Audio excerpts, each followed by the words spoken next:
Somali youth are at the front line of Britain's war on terror. The security services are targeting and infiltrating their community and pressurising young Somalis to spy on each other. They're beginning to hate police and to say, why are they victimizing us? It's continuous harassment and stop and search and follow-up calls and trying to meet them and saying, we know where you live. The government believes that some young Somalis are going to fight for the Al-Qaeda affiliated Al-Shabaab group, and they fear they might come back to the British mainland to commit terrorism.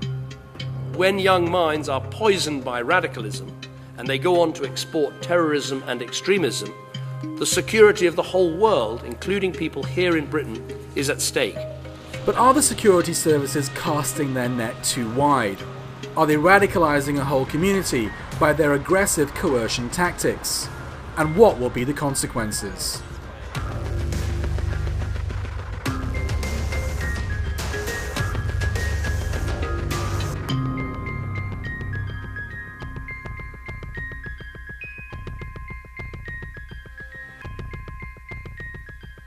The Somali community here in the UK numbers in around the hundreds of thousands. Most live in London, but there are also major populations in other major British cities such as Birmingham, Manchester and Sheffield.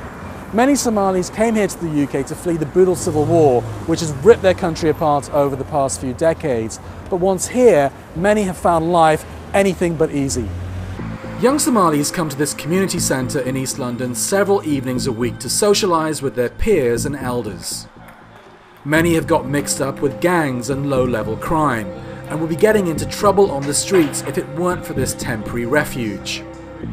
Here they have something constructive to do, something which fills their time and gives them direction. This place is a very good place for young people to be coming here every time. Like all my friends, all my brothers come here every time to waste time a lot, play game. By the time it finishes, the run finishes around 10 o'clock, everyone goes to go home. And if this place didn't exist, what would happen? Probably be on the road, fighting a lot, terrorizing people. Probably on the public buses, especially the 16, 17-year-olds that's here now. These boys and young men are streetwise. Their area is dominated by deprived estates, bad schools, gang culture and knife crime. And they have a fractious relationship with the authorities, especially the police who often stop and search them for knives. What's your problem with the police? They obviously, we get sub search on a regular basis for no reason. They think we've got knives and stuff on us for no reason. And then that's it, we just get harassed by them. Why do they do that? Because we roll in groups, we roll in big, large groups. Does it happen all the time? How often does it happen? Every 2 days. We get every 2 days. How old were you when it happened to you the first time? Must be 13. I mean, are you guys carrying knives or what? They're not finding any when they search us, so what did I say? How does that make you feel getting stopped and searched all the time? It makes us paranoid, doesn't it? Obviously, every second, every time we look over our shoulder, we think we're going to get someone searched. Imagine there's a group of us over there, and there's a group of white youths over there. They'll come stop and search us. Because of the colour of your skin? Yeah, the colour of our skin. Yeah, I mean, also, I've been hearing stories about the police, asking Somalis to, spy on each other. Have you heard those stories or not? Yeah, I think I have. In that area, there's quite a lot of Somalis watching what other Somalis do. Really? Yeah. So even within your own community, you don't trust each other? No. Don't trust no one. The sense of grievance amongst Somali youth is palpable. Some of these young men feel the obstacles in their way to succeeding in life are huge. Others are more optimistic. But all feel that if they do succeed, it'll be in spite of the authorities rather than because of them. Ibrahim Sincere's parents are from Mogadishu. He's a student and spoken word artist who writes poetry about the issues facing black and Muslim communities in the UK. He feels that Somali youth face a double discrimination in Britain. Somalis are black and Muslim, and there's a lot of policies that target the black community, and then there's a lot of policies, or even policing policies, that target the Muslim community. And Somalis are black and Muslim. Ibrahim, like every other Somali I met during the course of this documentary, is also concerned about the confrontational relationship between Somali youth and the police. It's a psychological war, and I think that a lot of non-white people are very they feel very discriminated against, and their own worth or their own value is being attacked a lot as well. And I think psychologically, when someone's value is being attacked a lot, or someone's self-worth is being put under scrutiny, that person may look for someone else that he can kind of transfer the weight onto.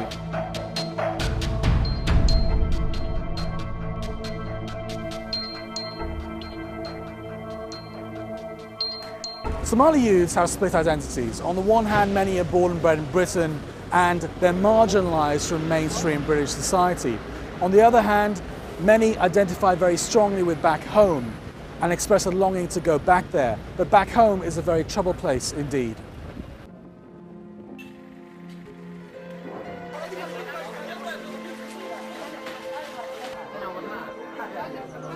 Somalia has been without an effective central government since 1991. Years of fighting between rival warlords and an inability to deal with famine and disease have led to the deaths of up to 1 million people. In 2004, the main warlords and politicians signed a deal to set up a new parliament, but the weak administration has faced a formidable task in bringing reconciliation to a country divided into clan fiefdoms. The Western and African Union-backed government is struggling to achieve stability in the face of persistent attacks by the Al-Shabaab group, which declared allegiance to Al-Qaeda in 2012. Meanwhile, war and poverty have led to the mass exodus of Somalis to surrounding countries and to the West, including the UK. As for the British government, they've become very interested in this Horn of Africa nation, on the face of it due to the threat of international terrorism and piracy. But many believe the huge energy reserves that lie off the coast of Somalia may have something to do with it.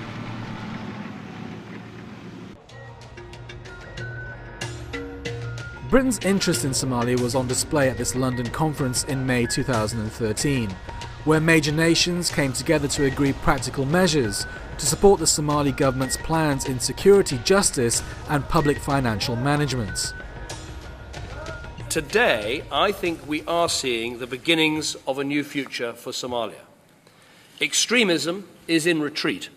AMISOM, together with Somali and Ethiopian forces, have driven Al-Shabaab out of town after town. Piracy attacks are down by 80%, with no vessel attacked so far this year. We need support, we need assistance and investment, and we need protection from those who try to knock us over. Government is moving ahead. Under the guidance of the UN and the African Union and IGAD, the transitional government that lasted 8 years has ended, and now there is a proper, legitimate and federal government in its place. But outside the conference, not everyone was singing from the same hymn sheet. Hundreds of Somalis living here in the UK have turned up to protest about the Somalia conference that's taking place here in Lancaster House in London. Some are warning about British imperialism in the region, while others are saying that the president of Somalia, Britain's major ally, is pursuing a clan-based agenda in the country. The reason I'm here today is to show my feeling, to talk about the unity of Somalia. That's the main message. We want to be united. We don't want our country to be divided into 2 or 3 or 4. Somali community, they want to go back to Somalia. Everybody had enough. Where is the people back him killing? Nobody want to stay here. It's a very weird country. The culture is different, the village is different, everything in here is different. Everybody want to be Somalia so they can go back home. Do you trust Britain's intentions in Somalia? I do trust them, but at the same time is UK government, they don't know nothing about Somalia. So that's why we're telling the Somali president to bring all clients to the table. What was apparent from this demonstration was that Somalis in the UK are mistrustful of Britain's intentions and are divided over the political direction of their country. Many wanted to go home to help build the nation, but most felt the country was still too unstable. All, however, emphasised that Somali culture and religion is moderate and that Al-Shabaab's extreme Salafi Takfiri ideology was something alien to their nation. They also downplayed the number of young Somalis who were attracted to Al-Qaeda and who were willing to travel to Somalia to fight for Al-Shabaab.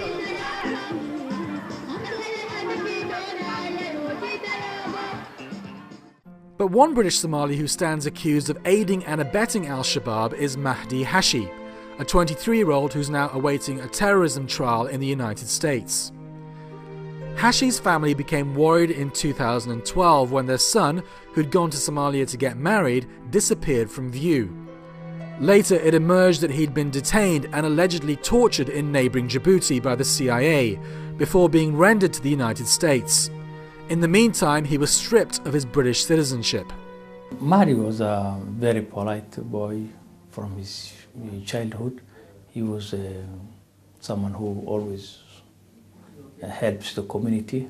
He used to go for his studies and he never had any problem from his childhood. I remember some of his schoolmates used to say that he's a comedian. You know, he was someone who was always happy, who makes friends easily. Sagir Hussain is Mahdi Hashi's lawyer.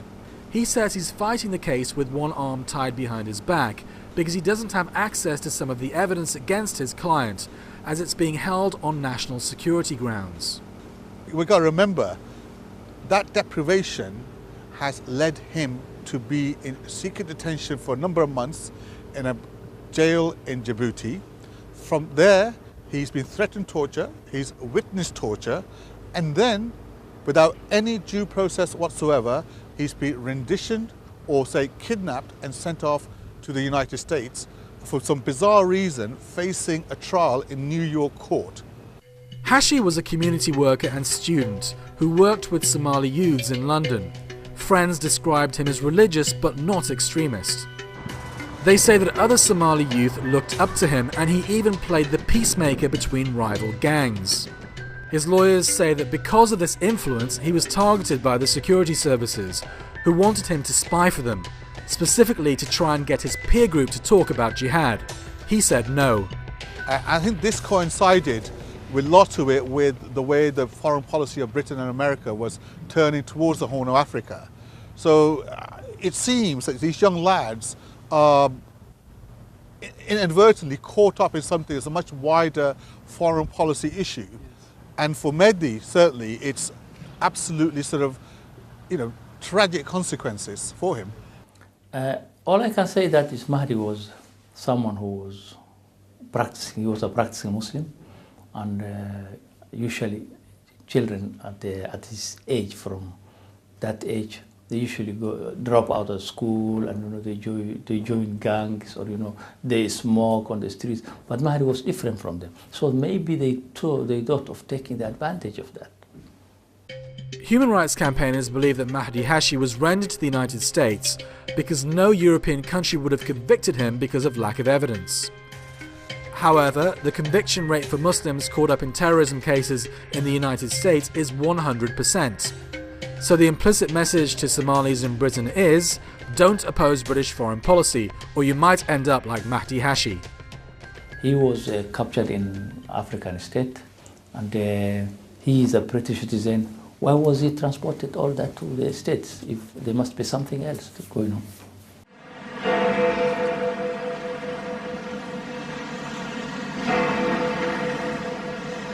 Despite the fact that Mahdi Hashi was born in the UK, the British government seems to completely wash their hands of him. On the face of it, they do seem to have to answer quite a few embarrassing questions. For example, what was their role in his kidnapping, secret detention, and ultimate rendition to the United States? But because they've stripped him of his citizenship, they can avoid answering these questions. My interest in making this documentary stemmed from this public meeting in central London in early 2013. The majority of people here were Somalis, and the issues raised were all to do with MI5 blackmail and the targeting of the community. The aim was to empower British Somalis to come up with a cohesive strategy to counter the harassment. The message was, don't be afraid to speak out, don't be victims. Read out a message you want everyone to hear. And this is also Abuka Awale's message. He works with British Somali youth and has his own TV show on the Somali channel, where he tries to keep young people on the straight and narrow. If you are Somali and you go, it doesn't matter where you go, as long as you land in Heathrow Airport, you are expected to be taken on the side.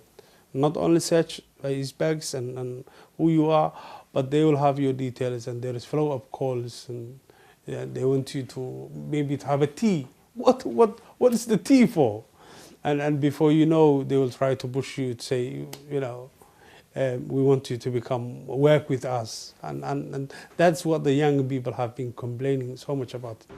Awali recognises that the government has a duty to protect national security, but thinks that making an enemy out of a whole community isn't the way to go about doing that. There are extremists everywhere. Obviously, we cannot deny the fact that Al-Shabaab is in Somalia and they're using similar approaches. But what security services are concerned about, those Al-Shabaabs coming here. We don't have Al-Shabaabs here. We rather have we have boys who are more Arsenal fans rather than Al-Shabaab fans. What would you have the government do?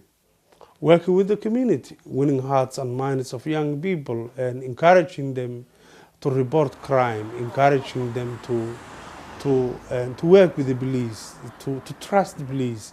I don't think no young single, whether young or old, Somalis want to see London being blown away by terrorists. But if the police and security services are victimizing me and making me feel that I am a terrorist, which I am not, then they are pushing me to become a terrorist.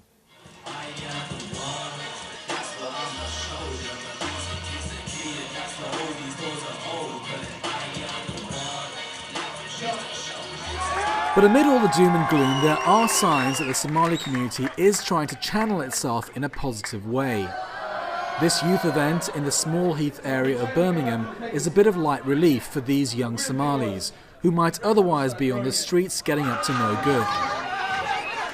This sometimes raucous night of singing, rap and comedy is designed to remind them of their roots and their culture. I mean, there's nothing better than being back home where you belong, because even I living here for like over 10 years right now, I'm still an outcast. This is not my country. This is not my world. My country right now is Somalia, but it needs to, you know, be fixed. And until then, I'm a foreigner here. When I was young, the police used to pick us up. I've even got put into a bully van myself, which is a police car, and I've got battered for no reason because I was a Somalian. The only thing he was saying, you effing Somalian, and he was punching me in my face. I mean, when we tell the police this, they're not going to believe us because it's their word against our word, and they're not going to believe us. And there's no one we can really turn to and say, look, we need this help. The organisers of this event say that more funding is needed for community initiatives such as this, to make young Somalis feel wanted and to give them some direction in life.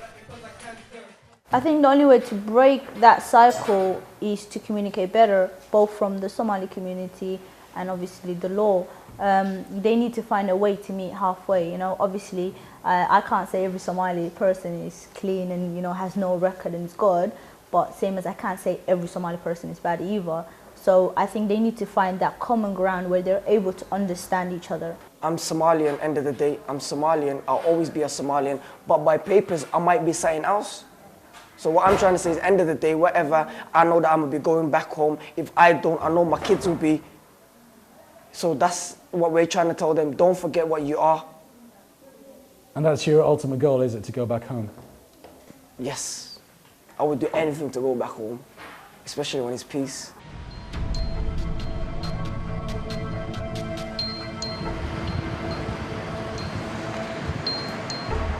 MI5 don't make public statements, so they won't respond directly to the accusations levelled against them in this programme. However, they do say that Al-Qaeda-inspired terrorism is the main threat to Britain's national security. They also specifically deny targeting Muslims, arguing that Muslims themselves are victims of Al-Qaeda-inspired terrorism. Seen from the British government's and the security services' point of view, British Muslims are the most susceptible to the kind of ideology which saw 52 people killed on July the 7th, 2005 in London. The kind of ideology which thirsts for revenge for Britain's invasions of 2 Muslim countries in the last decade, and its support for dictators in the Muslim world as well as for Israel. More recently, the killing of a British soldier in South London in May 2013 posed serious questions about the ideology of British Muslims who try to travel to Somalia, as the chief suspect allegedly did. But Michael Adebolajo also had contact with the security services, indicating that those who attempt to travel to Somalia are closely watched and perhaps also recruited. There is absolutely no justification for these acts, and the fault for them lies solely and purely with the sickening individuals who carried out this appalling attack. Well, let's be clear what the responsibilities of the security service are. They are to counter terrorism. There are several other responsibilities. Their task is to identify potential suspects and then, when there is sufficient evidence, to place them under surveillance and ultimately to save lives. It's not just saving lives in the United Kingdom or elsewhere, it's saving Muslim lives as well. MI5 clearly believes that Britain faces a growing threat of terrorist attacks from UK residents trained in Somalia, a failed state where Al-Qaeda affiliated groups have the space to thrive. They estimate that over 100 British residents are training in Al-Shabaab camps to fight the Western and African Union-backed governments. But MI5 is concerned that it's only a matter of time before these highly trained fighters come back home to attack British interests. And it wants to act before this happens rather than after an attack takes place.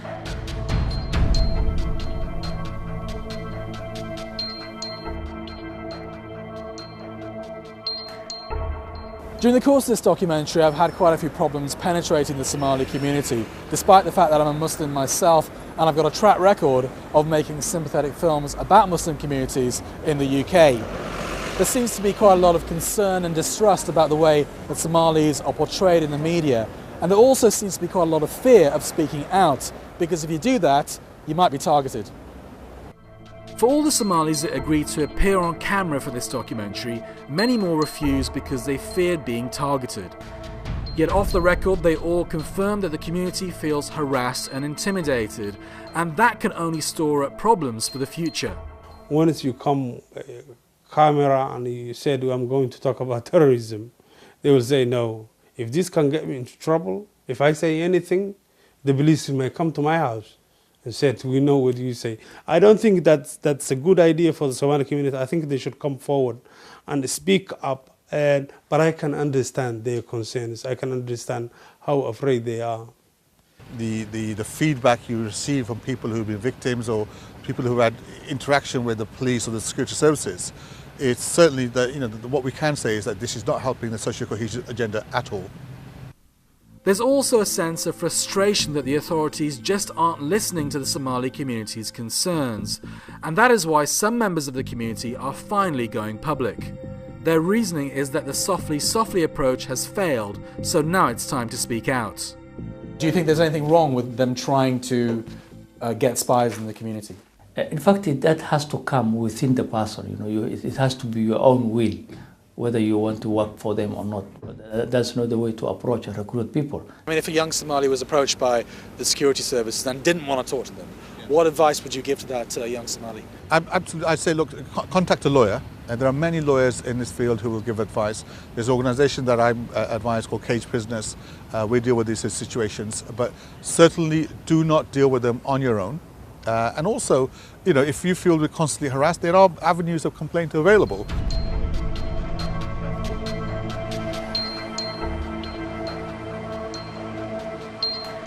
I've spent the last few months with the Somali community in the UK, and I've been researching their relationship with the British state. And my impression is that it's a long way from the Al-Shabaab stereotype that some commentators like to portray. Yes, they do suffer from the same kind of problems that deprived immigrant communities in Britain suffer from, such as low-level crime, deprivation, Islamophobia and racism. But they also seem naturally religiously moderate and therefore not susceptible to extremist Al-Qaeda type ideology. That said, there is a war raging in their homeland, and some young Somalis may feel that it's their duty to go back and fight. Some of them might end up fighting for Al-Shabaab. But does that justify the British state casting the net so wide that effectively they're targeting a whole community? I don't think it does.